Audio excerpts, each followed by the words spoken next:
Bismillahirrahmanirrahim. Nahmaduhu ve nusalli ala rasulihil kerim. Amma ba'd. Assalamu alaikum urmatu Nasihat Radyosu'nun oğucular. Sizlerin nazarınızda kayradan men Şarapov Bahtiyarcan. Bugün günü elhamdülillah Allah Teala'ga çeksiz maqtollar jana Peygamber sallallahu aleyhi ve sellem'e salavat jana salamlar bolsun. Maqto jana salavattan keyin Allah Teala har birimizden kılgan ibadatımızды to'liq bilan qabul qilib, pendechilik qilib, bilib bilmay qilgan kunlarning bardığını tüp tamir bilan kechirgan bo'lsin. Çındığında Allah Teala merim diledi, merim düsü, Allah Teala ırayım diledin, ırayım düsü, Allah Teala keçirim diledin, keçirim düsü. Uşunday ulu bolgan Allah Teala sizlerde çok şeyden yaratıp, kıçırıgan güç verip, akıl es verip, öngü tüs verip, elhamdülillah siz bizde uşunday Kırgızstan memleketine yaratkanlığına mingden ming şükürler bolsun. Jana bugün günü albatta oğuzuzdu tolturup Allah Teala'ga maqtap aytууга, oğuzuzdu tolturup Allah Teala'ga razıçılık bildirүүгө, albatta Allah Teala'nın bergen akılına tayanуу jana bergen ilimine tayanуу menен birgelikte bugün urmatly tuğandar siz bizler to'liq şükürçülük kılıp Allah Teala'ga maqtap ayta turgan gün keldi. Antkeni jakында эле urmatly tuğan bizdin Prezidenti Sadır Japarov Nurkojayevich'tin çıkargan jarlığının negizinde bardığız biri-birimizni qutluktasak, gerek bolsa uşul kündü belgilep turup kийинки жылдары майрам кыла турган болсок дагы татыктуудай болуп калды көрүнөт. Анткени урматтуу тууган, чынында эле жалпыбызды кыйнап келе жаткан өтө оор темабыз, же болбосо өтө бир оор адаттарыбыз бар эле. Мына ошолорду жоюуга, мына ошолорду тыюуга, мына ошолорду токтотууга Allah Teala mümkünçilik berip, jana siz bizlerge dagı wagt keldi dep işensek bolot. Andıktan urmatlı menin musulman bir tuğandarım, albatta bugün günü biz Nasihat Radyosunda mına oşol toy aşta degele markumdu uzatууda, je bolbosam kızыңызды turmuşka çıgaruuda, uğluңuzdu üylöwde, je konoktosууda, kıskası kandaydır bir adamdardı çakıruuda, aşa çağıp ısrapkerçilik joluna baruudan tıyılуу tuurasында söz kılmakçыбыз. Andıktan to'liq biz menen birge bolуңуздар. Albatta biz Nasihat Radyosunda 90 jana 9 жыштыгында түз эфирде sizler menen birge bolabыз. Andan keyin urmatly tuğandar dagı ele albatta biz muruntan aytıp kelgenbiz. Eger de sizdi kızıktırgan surooңуз bar bola turgan bolsa, bizge berseňiz bolot. Ankeni bizden WhatsApp nomerimiz iştöödө urmatly tuğan. Oşol bergende talak maselesi boyunca bolbosun. Ankeni talak maselesi telefondan çeçilbeyt. Oşolle uçuruda siz ne boyunca özüңүздүн жекече төшөк маселеси боюнча бизге суроо бербей койсоңуз болот. Анткени урматтуу туган, ооба сиз бир жерде жалгыз олтурасыз. Ал эми канчалаган адамдар ата энеси менен же балдары менен бирге олтурган болушу мүмкүн. Ошондуктан аларга ыңгайсыз абалды жаратпашлык үчүн биз урматтуу туган аларга жооп бере албайбыз. Ошондуктан бизден Кудай буйрса түздөн түз телефон WhatsApp номерибиз иштеп жатат. 705 96 94 41 numarimiz dağın kaytalayım 705 96 69 41 96 94 41 numarimiz iştöödө urmatly tuğan 705 96 94 41 numarimiz. Uşuga kızıktırgan surooңузду berseňiz bolot. Albatta biz жооп berебиz. Эми urmatly tuğan, albatta bugün biz sүйүүnүү менен мактануу менен jana maqtoo menen birgelikte aytsak bolot. Ankeni Peygamber sallallahu aleyhi ve sellem aytat, kimde kim adamdardın kılgan jakşılığına şükürçülük bildire albasa, şükürçülük keltirbese, al Allah'tın bergen jakşılığına hiç kaçan şükür kılbayt degen. Oşondan albatta Allah Teala bizgen üstübüzgө uşunday dindi dagı degele Çınında ele mamleketibizge kuygan, elibizge kuygan, çoğ menen kiçineni, bay menen kedeydi bir de karoogo hareket kılgan üstübizdeki prezidentimiz Sadır Japarovga Allah Taala rahmat kılgan bolsun, ömürüne bereke versin, işlerine iyilik versin. Albatta uşul bunday prezidentimiz bar ekendigine sıymıktanıp rahmat, çoğ rahmat dep aytууга Allah Taala mümkünçülük berip atat. Çınında ele bul prezidentimizge şükürçülük kılaylı, çoğ rahmat aytaylı. Jana bunu жалгыз калтырбастан бардыгыбыз жардам берели. Өзгөчө бүгүн күнү албетте дин менен алек болгон дегеле динди адамдарга жеткирип туура жолду баштайын, туура жолду көрсөтөйүн деген имамдарыбыз, молдакелерибиз, устаздарыбыз чынында эле бул президентибизге өтө чоң рахмат айтып, бунун артынан ар бир намазда дуа кылуу балким карыз болуп калды. Анткени биз канча жылдан бери элибизге, жерибизге, мамлекетибизге, адамдарыбызга айтып түшүндүрө албай, түшүнсө деле аны тыя албай, айласыздан жер карап чыгып кетип, айласыздан барбай коюп кутулган нерселерге бүгүн урматтуу туган баш көтөрүп, ооз толтуруп айтууга мүмкүнчүлүк берип жатат. Ооба урматтуу туган тояш өзгөчө маркумду узатууда болгон ысырафтан тыйылууга мүмкүнчүлүк берип жатат. Жана бизге айтууга дагы, элге түшүндүрүүгө дагы мүмкүнчүлүк берип атат. Чынында эле урматтуу туган Аллах Таала Кур'ан-ы Каримде бул туурасында айткан: "Инналлаха ла юхиббул мусрифин." Аллах Таала ысраф кылуучуларды сүйбөйт. Ысраф кылуучуларды жакшы көрбөйт. Ла юхиббин, жакшы көрбөйт, сүйбөйт деген сөз менен алып келди. Эмне үчүн? Эгер тооба кыла турган болсо, ысраф кылбай калган болсо, болду, токтоттум дейт турган болсо, Алла Таала аны кайрадан жакшы көрө берет урматтуу туган. Ошондон бул жерде жакшы көрбөйт, жек көрөт деген сөздү алып келген жок да. Жек көрөт деген сөздү алып келген жок. Балким Алла Таала ысраф кылуучуларды сүйбөйт. Ошол жерде муфассириндер айтат, тафсир кылуучулар айтат, Алла Таала жек көрөт деп айткан жок. Неге? Эгер бул адам тооба кыла турган болсо, бул адам болду, мен түшүндүм деп ысраф кылбай кыла турган болсо, Алла Таала сөзсүз бул инсандын тообасын кабыл кылат, бул инсанды жакшы көрөт. Ошондой эле башка аятта айткан, албетте ысраф кылуучулар булар шайтандын бир туугандары деп айтылган. Шайтандын бир туугандары. Я Алла, сенин байлардын бир тууганы деген жок, же болсом колунда барлардын бир тууганы деген жок. Ошол эле учурда эмне деген жок? Берешендердин бир тууганы деген жок. Балким ысраф кылуучулар шайтандын бир тууганы деди урматтуу туган. Эми ооба, элибизде бүгүнкү күнү түшүнгөн дагы бар, түшүнбөгөн дагы бар. Муну биз өзүбүз туура түшүнөбүз. Анткени атабыз ачык айтып кеткен, 5 колу барабар эмес деген. Ооба, урматтуу туган, кээ бирөөлөр түшүнбөй жатат, албай алиге жараша да деп элечи. Жок, урматтуу туган, пайгамбарыбыз саллаллаху алейхи ва саллям айткан, албай алиге жараша. Жок, урматтуу туган, пайгамбар не деди? Хадисинде айтат: "Эгер де сен деңиздин боюнда болуп дагы сууду көп иштете турган болсаң, ысраф болот" деген. Деңиздин боюнда турасыз, айланайын. Көлдүн жээгинде турасыз. Ошондо дагы жуунганда, же болбосо бир нерсени жууганда, ошондо эле дарат алганда көп иштете турган болсоңуз, ысраф болот деген. Ысрафтарды Аллах Таала жакшы көрбөйт. Ысраф кылышлык бул өзү арам нерсе. Мына ошондуктан ал кыргыздын сөзүнү чынында эле башка бир иштегенге иштесеңиз болот, урматтуу туган. Жумуш иштегенде, же болбосо башка бир нерсени жеткирүүдө али ушунчалык эле экен, алиге жараша экен, ушунча нерсени жеткирип бериптир, ушунча жардам бериптир деп башка нерсеге иштесеңиз болот. Ал эми ысраф кылган учурларда, чектен ашкан учурларда бул сөздү эч качан иштете албайсыз. Ошондуктан менин мукмин мусулман бир туугандарым, өзгөчө Аллах Таала мүмкүнчүлүк берип атат, мага мүмкүнчүлүк берип атат. Ошолдан эскертүү катарында сабак айтыш, же болбосо үйрөтүш, тарбия кылыш максатында эмес, жалпы имамдарыбызга, жалпы устаздарыбызга, жалпы илимдүүлөрүбүзгө айтып эскерте турган нерсе, буга чейин элге айта албай коркуп келген биз, коркуп келген сиз. Эл эмне дейт? Эл жек көрөт. Элге жаман көрүнбөйлү, назардан калабыз деп элден коркуп келгенбиз, урматтуу туган. Мына Аллах Таала ушунчалык сонун мүмкүнчүлүк берип, президентибизди баш кылып, сизди дөш кылып, урматтуу туган, мына ушундай ысырафтан кутулууга не кылып атат? Жол ачып берип атат. Мына урматтуу туган, президентибиздин указы, жарлыгы чыкты. Ошону бетиңизге кармап алып туруп эле, мына урматтуу туган, бул шариатта жок нерсе. dep oğuzuңuzdu толтуруп baş көтөрүп айтканга мүмкүнчүлүк келди. Андыктан айттыңыз. Ооба, кээ бирөөлөр бар, бардык эмес урматтаган, бир карыш курсагы үчүн, өзүнүн нафсини тарбиялай албагандыгы үчүн, өзүнүн нафси үчүн, өзүнүн жеке кызыкчылыгы үчүн боло берет.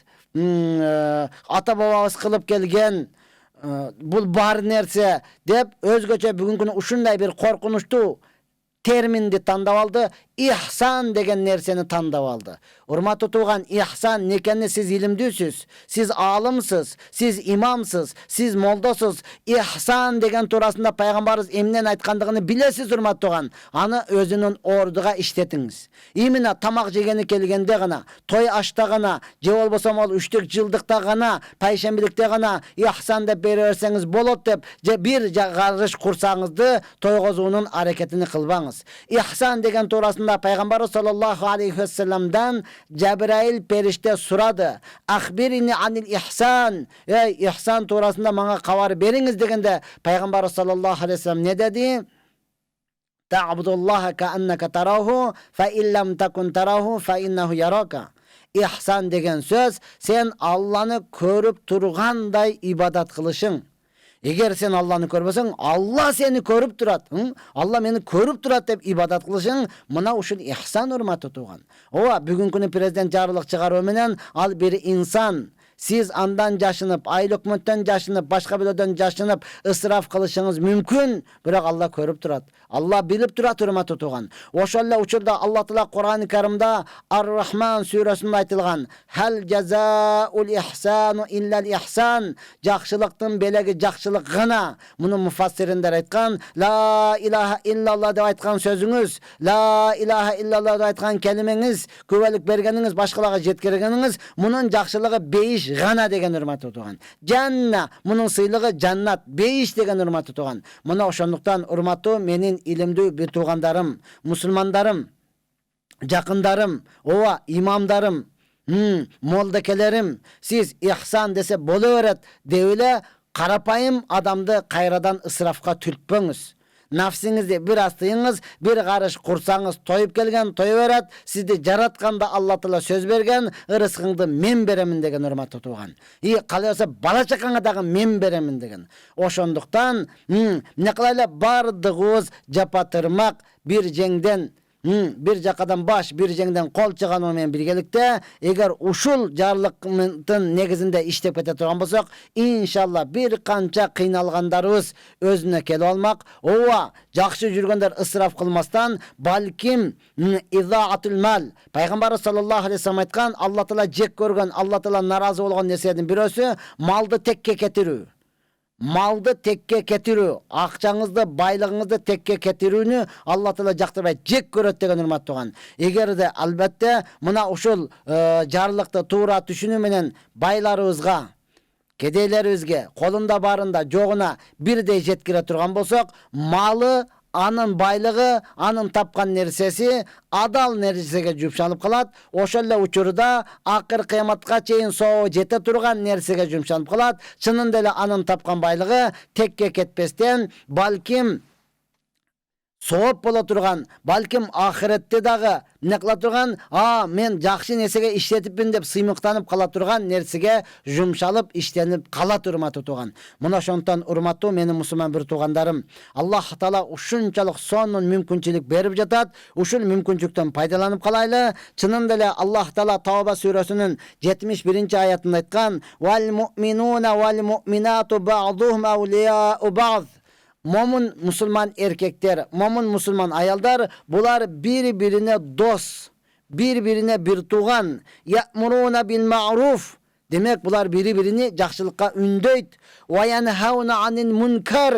Tıyılıngan nerseden birbirini kaytarat dedi. Demek urmatlı musulman imandı menin musulman bir tuğandarım, biri-biribizge mına jardan bere turgan, biri-biribizde çın da öyle koldoy turgan uçur keldi. Alemi ova Münafık değilsiz bi, iki cüzdü değilsiz bi. Bulardı Allah Teala Kur'an-ı Kerim'de aytat. El münafikune vel münafikat ba'duhum min ba'd. Ova Munafık menen munafık erkekler menen munafık ayalдар bular biri-biriге jakыныраак болот. Дос дагы болбойт, дос боло албайт буларчы. Бири-бирине жакын гана болот. Кайсы учурда я'муруна бил мункар, бири-бирине жамандыкка үндөөдө. Беребер бар косонда неле тырышып атасың. Ва янхауна адил ма'руф, жакшылыктан тыйып коет. Жакшылыктан тыят. Эмне кудаларың келсе сойбойсуңбу? Союшың керек да, тиякта турат го. Не кыла турман туган жакшылыктан тыйып коет. Булар мунафыктар, булар эки жүздүүлөр. Азыркы тил менен айтканда, кыргыз үчүн жүрөгүндө кыпынчалык бир кыймылдаган нерсеси жок. Тышкы көрүнүшүнөн кудум эле кыргыз үчүн күйө турган, тышкы көрүнүшүнө кудум эле кыргызды сүйө турган болгондой көрүнөт, урматтуу тууган. Мынте турган болсо кыргыздын салты жоголот, минте турган болсо кыргызыбыз жоголот дейт. Бирок Мыктыбек ажы айткандай, үстүндө кыргыздын бир кылы жок, бир жиби жок. Анан эле кыргыздар арапташып кеттик. Кыргыздар ошолорду кармап алдык, салтыбызды жоготуп атабыз. Дагы эмне башка ар кандай сөздөрдү айта берет. Булар балким урматтуу тууган, Аллах Таала Куранда айткан, балким мунафыктардан, же болсом эки жүздүүлөрдөн, же болбосом сиз бизди кыпынчалыктагы ойлобогон инсандардан болуп эсептелинет. Мына ошондуктан бардыгыбыз ысыраф кылуудан тояшта болсун. Ооба, мейли маркумду узатууда болсун, мейли кыз чыгарууда болсун, мейли уул үйлөөдө болсун, мейли жөнөкөй эле конок күтүүдө болсун, орточолукту кабыл кыла турган болсок, орточо сыйлап урматтай турган болсок, урматтаган, албетте пайгамбарыбыз саллаллаху алейхи вассалам айткан иштердин эң жакшысы бул орточолук деген, урматтуу тууган. Андыктан чынында эле Аллах Таала мүмкүнчүлүк берип аткан учурда айтып калайын, өзгөчө бизде ушунчалык чектен ашкан ысырафкерчилик, же колунда барбы жокпу? Бизде атабызда жакшы сөз бар. Көчүгүнө бир тепсең бир тыйын түшпөйт дегенде, түшпөсө дагы башкалар мажбур түшүрүп, түшпөлүп, кыйналып турса дагы тишинин кирини шоруп, ушундай экен деп ыйлап кала турган калган бир туугандарыбыз жок эмес. Өтө көп. Мен имам катарында аларга аралашып, көрүшүп, алардын сөздөрүн угуп жүрөмүн. Ошондуктан, урматтуу менин мусулман бир туугандарым, качанда биз ушул президентибиздин чыгарган жарлыгыны, указыны колдоп, ушуга амал кыла турган болсок, чынында эле Аллах Таала Кур'ан-ы Каримде бизди мактагандай үммөтбүз деп сыймыктаганга мүмкүнчүлүк бар. Эми урматтуу тууган, буга чейин дин душмандары дейбизби? Деги эле бизди түшүнө албагандар дейбизби? Айтып келишти да, арапташып кеттиңер, арапташпай кыргыздан эле кылса болбойбу депчи. Мен бүгүн оозумду толтуруп, аннык өзүм 14 күн 22 жылдын эсебинен 14 күн 21 жылдын эсебинен 14 күн жүрүп келдим Мекке Мадинада, урматтуу тууган, көрдүм.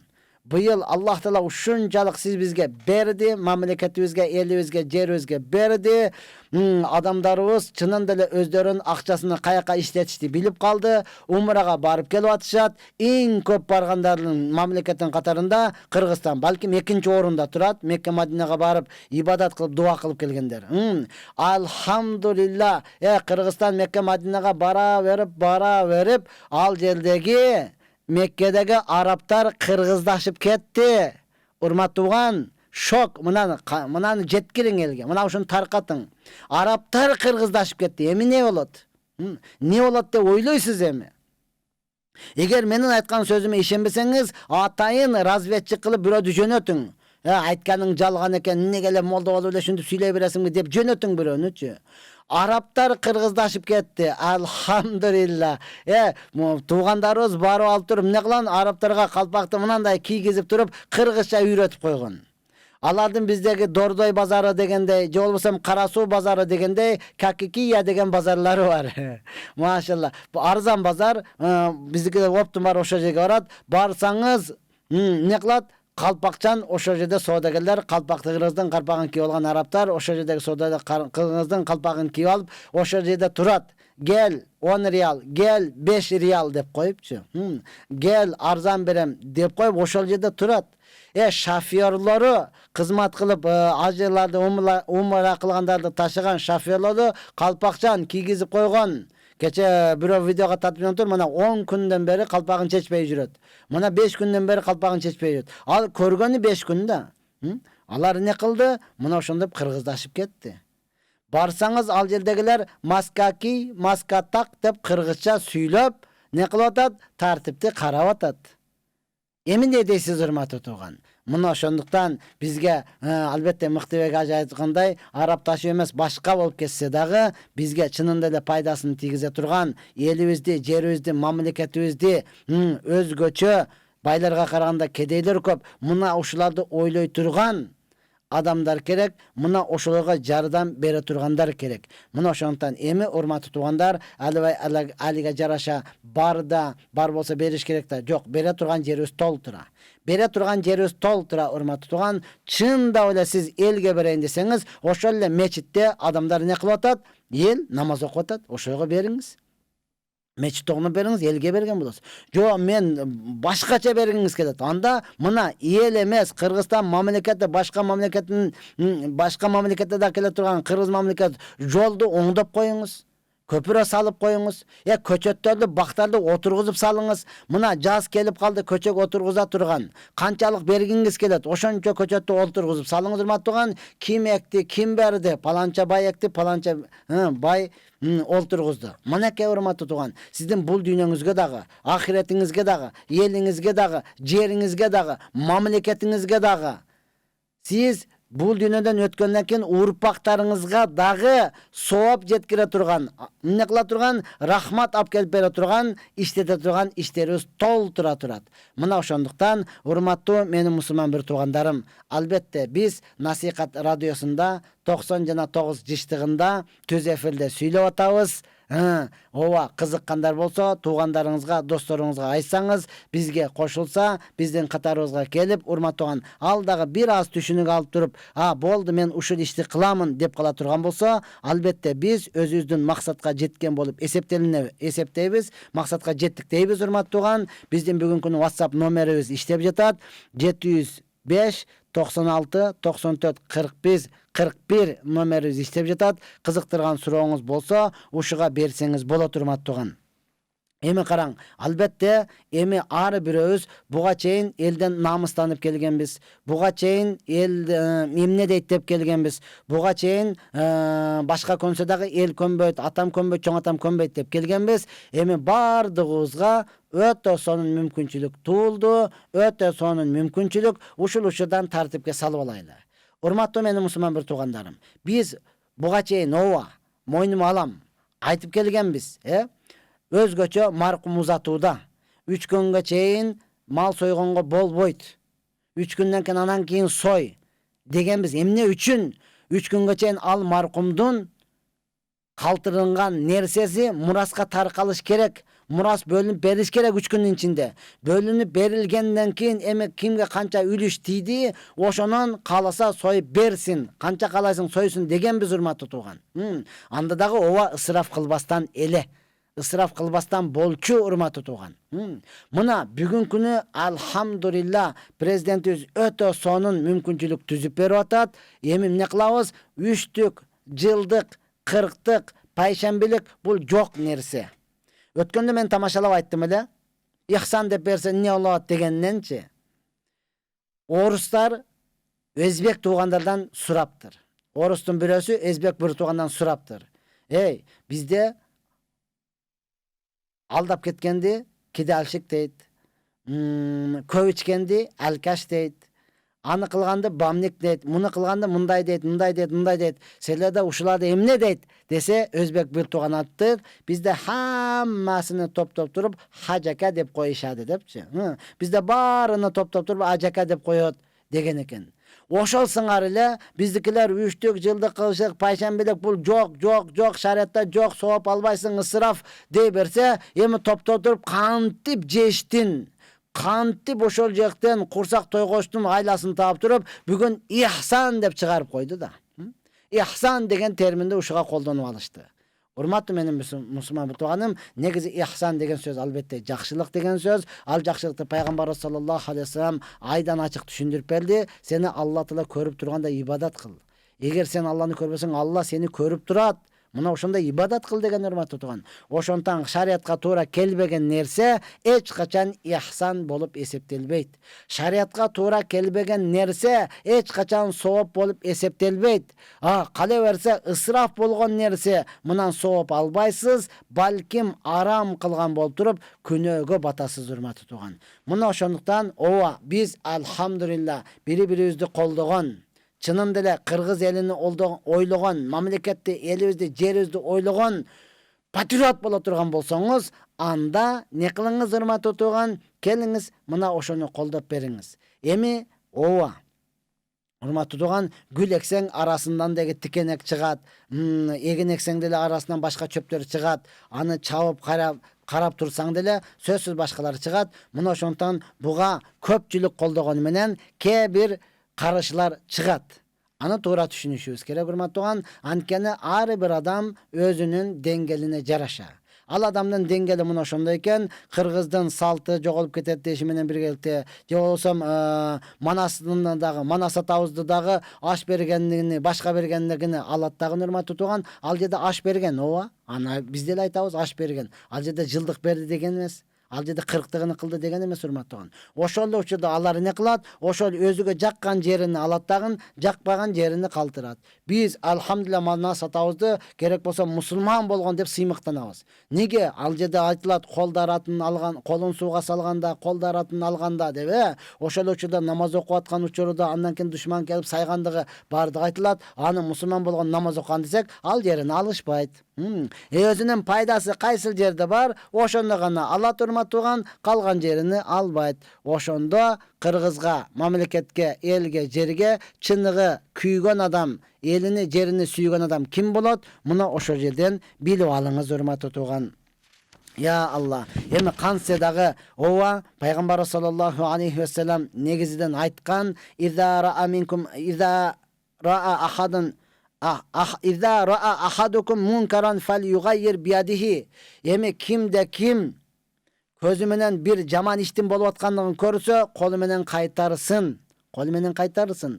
Фаилам ястадих фабилисаниhi. Колу менен кайтарганга күчү жетпесе, тили менен кайтарсын. Законго каршы чыгып атасыз. Закон бардыгыбызга бирдей деп айтсын. Анткени адам баласы бул темир эмес, бул таш эмес.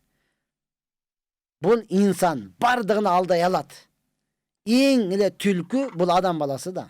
Эң эле түлкү бул адам баласы. Ошондуктан урматтуу туугандар, бардыгыбыз не кылайлы? Бири-бирибизге жардам берейли. Эгер бир адам жашырын кылып атканды көрүп калсаңыз, тилиңиз менен айтыңыз, колуңуз менен кайтарыңыз. Колуңуз менен кайтара албайт экенсиз, анда тилиңиз менен айтыңыз. Тилиңиз менен да айта албасаңыз, анда фаилам ястада фаби калби, жүрөктөн жек көрүп коюңуз. Бул болсо имандын эң төмөнкү даражасы, мындан өткөн иман жок. Эми урматтуу туугандар, бизге суроолор келип түшүп атат. Ошолорго жооп беребиз иншалла. Жумуш менен үйдүн ортосу 1 саат. Ошол кезде үйгө жеткиче үлгүрөп ойгоном. Даратым бузулабы же бузулбайбы? Үлгүрөп ойгонгондо сиз басып баратып үлгүрөп ойгоносузбу же машинада, маршруткада үлгүрөп ойгоносузбу? Маршруткада үлгүрөп ойгонгон болсоңуз, отуруп баратып, анда даратыңыз сынды, сиз барасыз дагы даратты аласыз. Жок, жөн бая басып кетип атасыз, уйку сурап, үлгүрөп ойгонуп, эптеп басып эле жеттиңиз, анда даратыңыз сынбайт. Сиз маршрутка менен 1 саат боло турган болсо, маршрутка менен барсаңыз, машинаны айдап үлгүрөп неме кылсаңыз, анда сиз уктаган жоксуз, өзүңүз олтуруп баратасыз, анда уктап калды деп эсептейсиз дагы, мында даратты алып жаңылап окуйсуз. Ассаламу алейкум, кандайсыздар? Менин эжем жин оору менен ооруйт. Бир канча жин окуй турган молдорго окуттук, натыйжа болбой атат. Кандай сунуш бересиз дейт. Я Алла, Аллах Таала өзү шифа берсин. Эң негизгиси бүгүн чынын айтканда бизде баягы чында эле жинди чыгара турган молдолорубуздан мен өз көзүм менен көргөнүм, мына ал тагдыр кары деген бар. Эми бул жалгыз эле болгондуктан Кыргызстан боюнча канча адамда жин бар, муну табыш деле кыйын. Эптеп ушул тагдыр карыны тапсаңыз, же болбосо жыргал кары дегенибиз бар. Бул азыр умурада жүрөт менин билишимче. Муну таап ушуларга дагы окутуп көрүңүз. Үмүттү үзбөңүз. Үмүттү үзбөңүз, аракет кылып туруп окутуп дем салдыра бериңиз урматтуу тууган. Иншалла Алла шифа берүүчү. ошол экөөнү дагы таап окутуп көрүңүз. Болбосо манан Кыргызстандан чыгып башка бирөөгө окутканга туура келет. Ассаламу алейкум устаз, менин балдарым атасы чоң аталары үйгө келгенде китепкана кетип атканда Аллага аманат ассаламу алейкум деп айтса унчукпай коюшат. Ушул туурабы же айтпай эле коюш керекпи? Ассаламу алейкум устаз, менин балдарым атасы чоң аталары үйгө келгенде кетип атканда Аллага аманат ассаламу алейкум деп айтса унчукпай коюшат. Ушул туурабы же айтпай эле коюш керекпи? Ушул туура. Ооба, баардыгы эле Аллага аманат да, урматтуу тууган. Азыр көрүштүк, көзүбүз тирип экенбиз, көрдүк. Анан кеткенден кийин 1 саатта, 1,5 саатта кандай нерсе болуп кетет, Алла гана билүүчү, урматтуу тууган. Ошондон Аллага аманат эт. Ва алейкум, кетип аткан учурда ва алейкум ассалам, кош келипсиз чоң ата деп аны узатып койсо болот. Ассаламу алейкум устаз, даватка кандай туура ниет коюп чыгыш керек? Мастуратка өткөндө дагы берилди. Ооба, азыр дагы биз жооп бергенге даярбыз. Мастуратка болсун, эркек жамаатка болсун, ниет кылганда, урматтуу тууган, эң негизгиси 4 ниет менен. Биринчиси Алла ыраазычылык үчүн. Алла ыраазычылык үчүн. Анткени канчалаган адамдын карыз, кээ бирөөлөр айтат, чыгып келсеңиз карызыңыздан кутуласыз. Канчалагандан кыйналып атат, чыгып келсеңиз оңолуп кетесиз. Жок, биринчи Алла ыраазычылык үчүн, ооба. Экинчи пайгамбардын сүннөтүн тирилтиш үчүн. Пайгамбар үйгө киргенде кандай кирген, чыкканда кандай чыккан, аялга кандай мамиле кылган, аял эркекке кандай мамиле кылган, бүт бардыгын көрсөтүп кеткен, ошону үйрөнүп, ошонун негизинде жашайын деген. Үчүнчүсү, урматтуу тууган, нафсиңизди тарбиялаш үчүн. Мен өзүм оңолоюн, аялым оңолуп келсин, барсам аялым оронуп келсин, аялым намаз окуп калсын. Өзгөчө бүгүнкү күнү канчалаган эркектер аялын алып чыгып атат, ачык чындык. Баргандан кийин аялым экинчи аял алганга уруксат берсин, аялым ошого көнүп калсын. Жок, урматтуу тууган, өзүңүздү тарбиялаңыз, мен өзүм оңолоюн деп. Төртүнчүсү, үммөттүн күйүтүү үчүн. Үммөттүн күйүтүү үчүн. Үммөт бүгүнкү күнү самандай чачылып жатат. Жалпыбыз мусулманбыз дегенибиз менен үммөт бири-бирини түшүнбөй жатат. Мына ошол 4 ниет менен, анан 2 максат менен чыгасыз. 4 ниет, Алла ыраазычылык үчүн, пайгамбар сүннөтүн тирилтиш үчүн, өзүңүз оңолуш үчүн, 4-үнчүсү үммөттүн күйүтүү үчүн. 2 максат, кайсы мечит, кайсы намазкана, кайсы элге, кайсы жерге бара турган болсоңуз, ошол жерде амалды тирилтүү үчүн. Бүгүнкү күнү мечиттерде амал жок. Мечиттер жабылып калды. Базарлар 24 саат, 24/7 деп жазып койгон. Мечиттер, базарлар абат болуп атат. Мечиттер базарлар абат болуп атат, мечиттер абат болбой калды. Ошол жерде абат кылып, амалды тирилтиш үчүн. Барсаңыз, машалла, амал бар экен, жамааты бар экен, амал тирүү экен, анда сиз кошулуп ошону күчөйтүш үчүн. Биринчи максатыңыз. Барганда, экинчи максатыңыз, сиз нак болуп чыктыңызбы даватка, эми ошол жерден дагы нак жамаатты чыгарыш. 2 максат. Максатыңызды билип ала турган болсоңуз, барып амал кылыш жеңил болот, урматтуу тууган. Себеби бизде канчалаган адам ниетин туурабастан, максатын туурабастан барып алат дагы, анан өзүнчө эле комиссия болуп алат. Мечити бул жагы мындай экен, суук экен, биягы нементип салбаптыр, манантип коюптур. Аны текшере турган адамдар бар. Анын тазалыгын карай турган адамдар бар. Аны көзөмөлдөй турган адамдар бар. Сиз комиссия эмессиз, урматтуу тууган. Ошондон сиз максатыңыз 2 эле максат. Амалды тирилтүү, нак жамаат чыгаруу. 4 ниет. Өзүңүз Алланын ыраазычылыгы үчүн деп чыгасыз. Мени карызга батып кетишиңиз мүмкүн, кутулуп кетишиңиз мүмкүн, оорудан айыгып кетишиңиз мүмкүн, кайта 5 бетер ооруп калышыңыз мүмкүн. Ал жагы, урматтуу тууган, кепилдиги жок. Албетте Алла ыраазы боло турган болсо, сиз 2 дүнү бактылуусуз. Пайгамбардын сүннөтүн тирилтиш үчүн. 4-үнчүдөн не дедик? Өзүм оңолоюн, мен оңолоюн. Бир адам кайра эле, аялым оңолуп кетсин, дуа кылыңыздар, аялым оңолсун, дуа кылыңыздар. Бардыгы дуа кылып, аялы оңолуптур, узун кийинип, жабынып калыптыр, кала берсе, эркек өзү оңолгон жок да, эми аялы менен көчөдө бирге баса албай калыптыр. Сен чечинип чык, же болбосо менден алдың жүр, же кийин жүр, мен сен менен көчөдө жүрө албайм. Аял ушунчалык оңолду, өзү оңолбой калды да, урматтуу тууган. Кээ бирөөлөр аялын алып чыгат даватка, чыккандан кийин ал жерде аялдардан угуп, экинчиге уруксат берип калса, үчүнчүгө уруксат берип калса, 4-үнчү алганга уруксат бар. Дават бул үчүн эмес, урматтуу тууган. Бул үчүн эмес. Сиз уруксат берген чакта деле сиз ошонун уруксат алам деп ошону алып чыгып аткан болсоңуз, уруксат берген чакта дагы ала албайсыз сизчи. Мына ошондуктан бул оңолуп келүү үчүн гана Аллах Таала өзү жардам берсин. Мына ошол оңолуштуктун бардыгыбыз, эркек дагы, аял дагы ушул ниети туура болуп, амалы бекем боло турган болсо, сөзсүз пайда болот. Ассаламу алейкум устаз, садаганы кимдерге бериш керек? Садага адам тандабайт. Садага адам тандабайт. Албетте эң жакыныңызга бериңиз, колунда жок жакыныңызга. Анан биз алхамдулилла кыргыз эли ушундай ар намустуу адамбыз, берсең маңабы деп жек көрөт да, мага садака бересиңби депчи. Ошондуктан урматтуу туган, өтө жакшы сыфат бул нерсе. Кантсе дагы ошол кыйналып атканга менден жардам деп берсеңиз болот, бул садакага кире берет. Же болбосо жакыныңыздан баштаңыз, албетте урматтуу туган, кошуналарыңыздан баштаңыз. Алар болбой турган болсо, ооруп жаткандардан баштаңыз. Ооруп жаткандарга бериңиз. Садака адам тандабайт. Көчөдө барсаңыз, адамдар колун сунуп турат да, жардам бер, садака бер депчи. Аларга берсеңиз дагы соогуну ала бересиз. Ооба, өзгөчө бүгүнкү урматтуу туган, садаканы медреседе окуп жаткандарга берсеңиз, талаба илим окуп аткан кыз балабы, уул балабы, медреседе окуп аткан студенттерге берсеңиз урматтуу туган, ал китеп алышы мүмкүн. Ал кийим алышы мүмкүн. Китеп ала турган болсо ал окуйт, ошол китеп жытылга чейин соогу сизге тийип турат. Кийим ала турган болсо ал намаз окуп атат, ошол кийимини жытканга чейин, жоготконго чейин соогу сизге тийип турат. Сизге сооп көп болуш үчүн мына ошондой. Же болсо илимдүүлөргө. Айтып кетиш керек урматтуу туган, канчалаган имамдарыбыз бар. Адамдар кайсыл жерге барсак арызданып калат да. Биздин имамдар сиздей сүйлөй албайт. Биздин имамдар бир эле теманы айта берет. Биздин имамдар андай кылбайт, мындай кылбайт.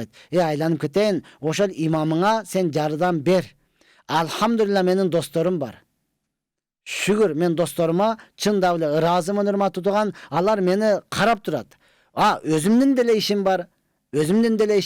Мен машина алып сатып иштеймин. Мен деген китеп жазып иштеймин. Мен деген колумдан не келе турган болсо бардыгын кылам, тартынбайм урматтуу туган. Мен жүк ташып иштеймин. Дордойдо балдар карап туруп таң калат. Бактыярламла сизби? Ооба мен. Сиз дагы жүк ташыйсызбы? Мен ар нерсе, адал нерсеби? Адал нерсе одан бардыгын мен колумдан келеби? Кыла берем урматтуу туган. Ошол эле учурда айыл жергесинде имамдар андай кыла албайт. Айыл жергесиндеги имамдарда андай нерсе жок. Ошолорду дагы карап туруңуз. Ошого да берсеңиз, ал дагы китеп ачканга мүмкүнчүлүк туулсун. Ал дагы колунда бар, акчасы бар болгондон кийин урматтуу туган, карап алып туруп, эмне кылсын, кийинки жумага даярдана турган болсун. Ошондуктан садаганы бере турган нерселерди мына ошого бериңиз урматтуу туган, ысыраф кылбастан. Анан алардан жакшы сөз уга аласыз. Мына ошондой айтып кетем, садага адам тандабайт. Ал мейли мусулман болсун, ал мейли мусулман эмес болсун урматтуу туган. Албетте пайгамбар саллаллаху алейхи вассалам дагы садага, баягы ганиматка түшкөн, олжого түшкөн малды муаллафатул кулуб деп кой, жүрөктөрүнү жумшартуу үчүн динсиздерге дагы берген урматтуу туган. Зекетке келгенде анан гана буну кимге берсек болот дейт? Бул мусулманга бериш керек, бул кедейге бериш керек урматтуу туган. Анткени байлар зекет алышы арам болот. Зекетиңиз исламды мусулмандарга гана берилет, башкаларга берилбейт. Мына ошондуктан бардыгыбыз өзгөчө илимдүү аалымдарыбызга бере турган болсоңуз, мынаны чай ичип коюңуз, мынаны иштетип коюңуз, мынага дуа кылып коюңуз деп берсеңиз, албетте алар дагы чынын айтканда менден дагы өткөн илимдүүлөр бар. Толтура аты чыкпаган канча илимдүүлөр бар. Башка мамлекеттен окуп келген илимдүүлөрүбүз бар. Мен го эч жака чыга албадым. Мен Кыргызстанда эле окудум. Ошондой болсо дагы алхамдулилла менин досторум керек болсо атка чейин алып берип, өздөрү апарып, мынаны чабып, неге бир аз башыңызды эс алдырып алыңыз, сабак бергенге оңойраак болсун деп. Мына ушунчалык баняга апарып, жуунуп тазаланып алыңыз, дагы сабак бергенге мүмкүнчүлүк болсун деп. Бардык жака досторум ээрчитип алып барып келгендиги үчүн гана мен сиздерге мына ушундай олтуруп сабак бергенге мүмкүнчүлүк болуп атат. Албетте менин берген сабактарым, мен айткан сөздөрүм, соопторум бардыгы ошол кемибестен досторума дагы толугу менен тийип турат. Аларга дагы жетип турат урматтуу туган. Сиз дагы башка бир карап турсаңыз кыйналып аткандарга мына ошентип садака кылып жардам берсеңиз, алар деле мына ошентип сабак бере турган болсо, алар жаткан казына. Алар ушунчалык казынада öte байлык, аларды дагы чукусак илимдерин айтып, башка мамлекеттерде окуп келген алардын устаздарынан уккан сөздөрүн айтып берселе, биз бир канча оңолуп калмакпыз. Мейли урматтуу, кийинки суроого өтөбүз. Бирөөлөр карыз акча же буюм алып, ал адамды такыр таппай калсам, не кылышым керек? Такыр таппай кала турган болсоңуз, акча алдыңыз же буюм алдыңыз, ошонун бир туугандары, жакындары бар, ошону аларды дагы билбейсиз, эч кандай боло турган болсо, ошол акчаны не кыласыз? Садака кылып жибересиз. Ошол буюмду садака кылып жибересиз. Башка бирөөгө. Жок, мен өзүм муктаж болуп атпаймынбы, дагы деле карыз алгым келет десеңиз, анда ошол акчаны иштетип тура бересиз дагы, бир күн келгенде аны эмне кыласыз? Төлөп бересиз. Буюмду иштетип бересиз, бир күн келе турган болсо төлөп бересиз. Жок, мен уже беришим керек. Башка бирөөгө не кыласыз? Садака кыласыз, ошол адамдын атынан садака кылып жибересиз. Соону үмүт кылбайсыз, соо ошого тийсин. Садака кылганыңыздан кийин эмне кылды? Келди дагы, билесиңби, ошондо сен менден карыз алган эле десе, ооба деп кайрадан төлөп бересиз. Оны мен сени таппай 5 жыл күттүм, анан бирөөгө садака кылып бергенмин дей албайсыз. Не кыласыз? Макул деп кайрадан карызды төлөп бересиз. Мына ошондон Аллах Таала ар бирөөбүздү бул дүйнөдөгү дагы ахиреттеги дагы карыздан куткарууну Аллах Таала насип кылган болсун. Ассаламу алейкум устаз. Жылкыга садака берилбейт дешет, туурабы? Зекет берилбейт дейт. Ооба. Жылкыныкы айтылган эмес, урматтуу, бирок фих маселебизде жылкыдан максат минген атыңыз. Жылкы. Эмне кылат? Согушка даярдалган аттардан зекет берилбейт. Албетте, алып сатып аткан болсо, атты, анда зекетин бересиз. Алып сатып аткан ат менен соода кылат да кээ бирөөлөрчү. Мисалы алып, азыр чынында эле алхамдулилла кыргыздын аттарын башка мамлекеттер паланча миллион долларга сатып алып кетип атат. Эгер ушундай боло турган болсо, ошол акчасынан зекет бересиз. Жок, сиз бээлерди карайсыз, жайлоодо үйрү жылкыңыз бар, алардын каалайсыздагы баасынан 40тан бирини эмне кыласыз? Зекетин бересиз, урматтуу тууган. Ассаламу алейкум ажеке, конокко чакырганда тамактын этин алып калганын жесе болобу, эгер кандай союлганын билбесе? Кандай союлганын билбесеңиз, ал адамды мурунтан шектенсеңиз, ал адам коросунда өлүп калганын жей берет. Эч кандай эмне да арам деген нерсени билбейт. Андай боло турган болсо, урматтуу тууган, сиз тамагын дагы жебейсиз, этини дагы жебейсиз. Себеби ошол эт бышкан, эт кошулуп бышкан нерсенин бардыгы арам болуп эсептелет. Мисалы, шорпосун ичип этин жебей койсом, жок, шорпосу деле арам. Пуловка салып бышырды, пулову деле арам, күрүчү деле арам болуп калат, андан жебейсиз. Бул качан, урматтуу, эгер чындап эле ал адам адал менен арамды айырмалабай турган болсо, анан ар бир мусулман үйгө барып эле бул кандай кылды экен деп шектене бербеңиз. Машалла, азыр Кудайга шүгүр түшүнүп калдык. Жебей бир аз отурсаң, үй бүлөнүн өзү ээси айтат, мен паланчы таксырдан алып келдим, адал деп сатты, же болсо биз өзүбүз колдо сойгонбуз, бысмылда деп сойгонбуз дейт. Аны унчукпай алып жей бересиз. Урматтуу, мындан шектенбейсиз. Муну ошентип кийинки суроолор болсо дагы жөнөтүп койсоңуздар, иншалла биз аларга жооп берүүнүн аракетин кылабыз. Мен айткан нерсе, урматтуу тууган, эми тыюу салынгандан кийин чынында эле ар бир адам өзүнүн ыйманы менен, өзүнүн ибадаты менен, өзүнүн Аллага жакындыгы менен бул нерседен тыйылып кала турган болсо өтө жакшы болот. Чөнтөгүдөн коркуу менен боло турган болсо, урматтуу тууган, анда тыйыласыз, сооп албайсыз. Анткени азыр алхамдулилла, эгер жогорку кеңеште талкуу болуп, иш жүзүнө ашып калып, ошол ысраф кылгандар 150 миңге чейин ыштараф салына турган болсо, урматтуу тууган, анда не болуп калат? Канчалаган адамдар чөнтөгүнөн коркуп, жок ыштарафтан коркуп калат, мында сооп болбой калат. Албетте, сиз бул Алланын өкүмү экен, ысраф кылбайын. Шариятта жок экен. Мен мусулманмын, Алла Таала кандай айткан болсо ошондой кылайын деп кыла турган болсоңуз, ар бирде сооп аласыз, ар бирде ибадат кылган болосуз, ар бирде чынында эле сиз динге дагы, мамлекетке дагы, элиңизге дагы, жериңизге дагы салым кошкон болуп эсептелесиз. Эми урматтуу тууган, Ооба, мындай болгондон кийин адам баласынан эч кандай айла качып кутулбайт да. Карантинде эле көрдүк го. Карантинде 50ден ашпасын деп койду эле. Адамдар не кылды? Саат 10до 50-нü чакырды, 2 саат 12де дагы 50-нü чакырды. Кыскасы ошол 500 адам чакыра турган болсо, 500-нü бөлүп отуруп, ошого жеткирди да, урматтуу тууган. Бул адам баласынын айла амалы. Эми дагы ушундай боло турган болсо, пайгамбарыбыз саллаллаху алейхи ва саллям айтып атат. Пайгамбар качанда силердин бирөөңөр мына ушундай тыйылган ишти кыла турган болсо, колуңар менен кайтаргыла. Эгер колуңар менен кайтара албасаңар, тилиңер менен айткыла. Тилиңер менен дагы айта албасаңар, чын жүрөктөн жек көрүп койгула. Ушул жүрөктөн жек көрүп коюшлук бул имандын эң төмөнкү даражасы. Демек, урматтуу мусулман бир туугандарым, жаман ишке суктанууга болбойт. Жаман ишти карап үлгү алууга дагы болбойт. Ушундай кылып өткөрсө болот экен деп сабак алганга дагы болбойт. Сиз бул закон бардыгыбызга бирдейби, тилиңиз менен айтыңыз.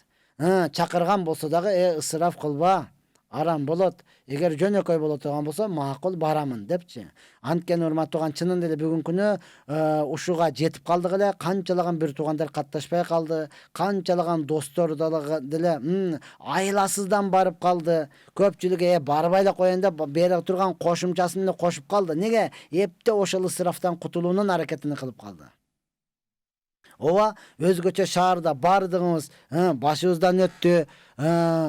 Туугандарыңыз тойго чакырат бир жума мурун.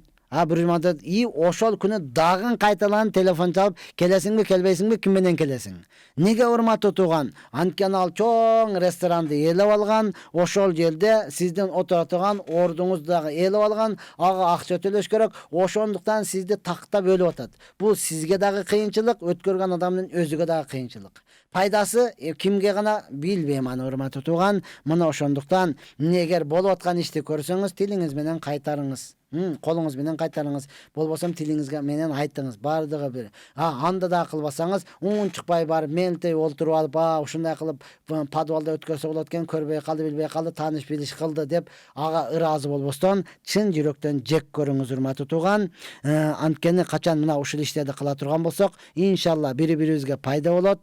Бири-бирибизге пайда болот болсо, мамлекетибиз өнүгөт. Мамлекетибиз өнүгүп, чынында эле карызы барлар кутулуп, кредит алгандарды бардыгы жабып алып, үйлөнгөндөр дагы, урматтуу тууган, оңойчулук менен үйлөнүп, турмушка чыккандарга дагы жеңил чыгып, мына ошол ысыраф боло турган нерсеге үй салып алып, мейли машина алып алып, же болбосо башка бир ишини баштап ала турган болсо, кимге зыян дейсиз?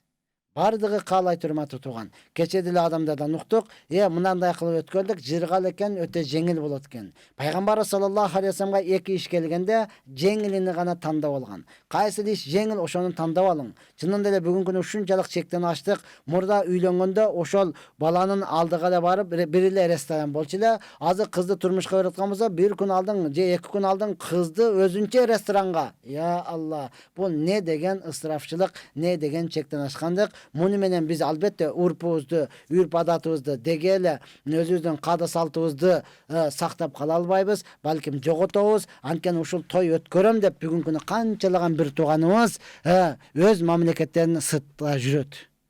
Я Алла, кече эле бирөө WhatsApp'тан жазды, атабызды 10 жылдан бери көрө элекпиз. Неге карыздан кутулсам барам деп ошол 10 жылдан бери, паланча жылдан бери келбей четте жүрөт. Канчалаган апаларыбыз, эжелерибиз, жеңелерибиз, карындаштарыбыз ыйлап атат, мен жалгыз балдарымды карап тарбияласам, кыз бала болсо оңой экен, уул балага менин күчүм жетпей жатат, деги эле мага алымсынбай жатат бала. Мына ошолордун бардыгынан кутула турган күн келди. Иншалла, урматтуу менин мусулман бир туугандарым, албетте мына ушул нерсени биздин Марва ТВ YouTube каналыбызга кире турган болсоңуз, ал жактан дагы көрөсүз, ал жактан дагы угасыз, калгандарга таркатыңыз, калгандарга жеткириңиз, мына ошол нерсени жайылтыңыз, шок деп чыгарып коюңуз. Шок. Неге арабтар кыргызды ашып кетипти деп чыгарып коюңуз. Шок, тез көрбөсөң болбойт. Неге ихсан деген нерсе бул эмес экен деп чыгарып коюңуз, урматтуу тууган. Мына ошону таркатыңыз, бири-бирибизге жардам берели. Мына ошону менен биз күткөн убакыт дагы караңызчы. 1 саат убакытыбыз. Бат эле bir sözüdü 2-3 kaytalap жатып эле өткөрүп бердик. Неге урматтуу тууган, ошол жетпегендерге жетип калсын, укпагандар угуп калсын деп бүгүнкү күнү биз Насихат радиосунда сиздер менен бирге болдук. Аллах Субхана ва Таала президентибизге, ошондой эле мамлекетибизде иштеп аткан чоңдорубузга имандарына күч кубат берсин. Элибизди, жерибизди, мамлекетибизди ойлогон чыныгы депутаттардан, чыныгы президенттерден болсун. Жана Аллах Субхана ва Таала согуш болуп аткан мамлекеттерге тынчтык берсин. Аллах Таала ар бир мамлекеттин өзүнүн чегарасы бар. Биздин Кыргызстан мамлекетибиздин дагы чегарасыны тактап, аныктап алганга жеңилдик берсин. Жана Аллах Субхана ва Таала буга чейин кылган ысырафтарыбыздын бардыгын Алла өзү кечирип, Аллах Таала өзүнүн ыраазычылыгы үчүн гана акчабызды, малыбызды, жаныбызды Мекке, Мадинага, мечитке, медресеге, жетимге, жесирге, жолоңдогонго, чегараларыбызды тактап алганга